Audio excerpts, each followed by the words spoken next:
جنازے کی جو نماز ہے یہ عبادت نہیں ہے، ورشپ نہیں ہے، عبادت مانے ورشپ، بلکہ جنازے کی نماز تو ایک دعا ہے۔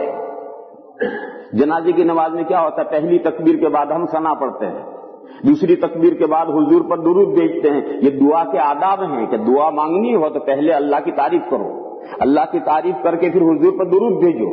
تو ہم جنازے میں پہلی تکبیر کے بعد اللہ کی تعریف کرتے ہیں، پھر دوسری تکبیر کے بعد حضور اکرم صلی اللہ تعالی علیہ وسلم تو پر درود بھیجتے ہیں، اور پھر تیسری تکبیر کہہ کر کے پھر اب دعا کرتے ہیں، میت کے لیے بھی، زندوں کے لیے بھی، موجود کے لیے بھی، غائب کے لیے بھی، اپنے لیے بھی، دوسروں کے لیے بھی، سب کے لیے دعا کرتے ہیں، اور پھر چوتھی تکبیر کہہ کر فوراً سلام پھیر دیتے ہیں۔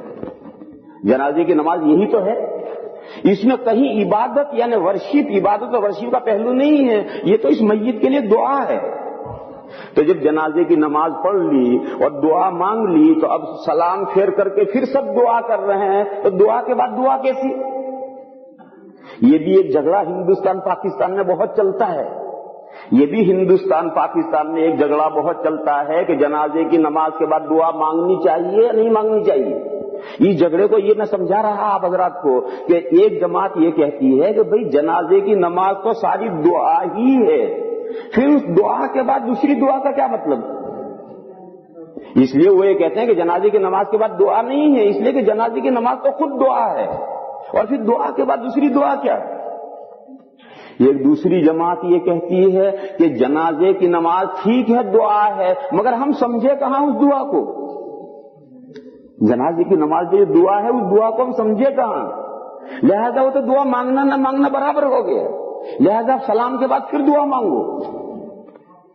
یوں وہ جنازے کے بعد سے ہندوستان پاکستان میں دعا شروع ہوئی ہے، ہندوستان پاکستان میں جو جنازے کے بعد دعا شروع ہوئی وہ یوں شروع ہوئی ہے۔ کیا یہی ہم نہیں سمجھتے کہ جنازے کی نماز دعا ہے؟ یہی بات نہیں سمجھتے ہم۔ تو اب ہم نے سوچا کہ جنازے کی نماز تو پڑھ لی، اب میت کے لیے دعا کرو۔ تو اب سلام پھیرنے کے بعد میت کے لیے دعا کرتے ہیں، اور وہ نماز پڑھی وہ کیا کیا ہوتا؟ وہ تو جنازے کی نماز پڑھی، وہ دعا ہے، اسے ہم سمجھتے ہی نہیں۔